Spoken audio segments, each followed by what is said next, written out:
This? It seems like Kenyans are dancing to the same tune. If you look at the history of elections in this country, it's always soon after the presidential election results are announced, it's like we are going back to the same point as a country, and sort of like history is repeating itself, if you ask me. And the bone of contention, one of the key issues has always been the IEBC. Right now, it is among the, on the top priority issues fronted by the Azimio la Umoja One Kenya Alliance.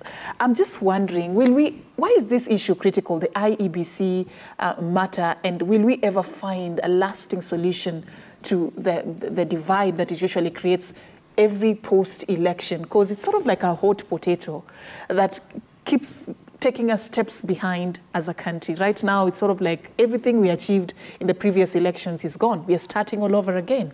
Why is this important? Thank you very much. I think just before I come to that, let me just respond to the question you asked about the entry point. The one you're asking, Diana, about the entry point. I think if the country were to choose this bipartisan approach, then the entry point would be public participation. Mm-hmm.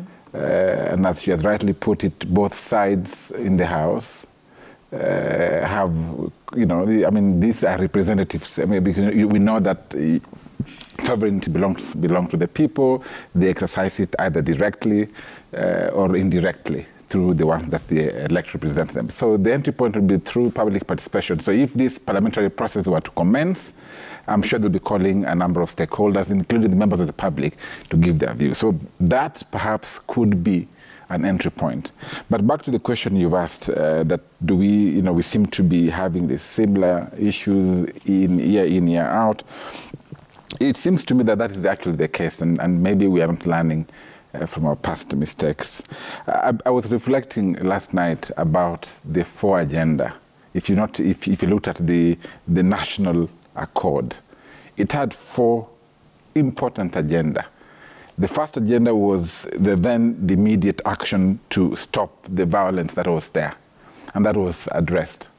We had the second agenda was immediate measures that were supposed to be taken to address humanitarian crisis.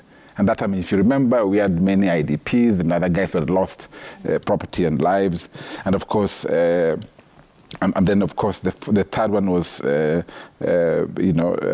enforcing bringing down the political crisis. Now, these first 3 agenda were addressed. But then there is a 4th agenda that most guys appear to have lost after the reviews that were done and new offices created. The one that was addressing long-term and deep and permanent issues that the country had faced, especially those that required constitutional, institutional, legal, and policy reforms, especially land reforms, the issue to do with poverty levels and employment issues. I mean, they seem to be ringing the same bell today. Mm-hmm. So whatever approach, Dana says she prefers the multi-sectoral approach, which personally also agree to. But then we have this documented. I think we know what ails the country, both the Honorable Raila Amolo Odinga, which was part of the accord that time.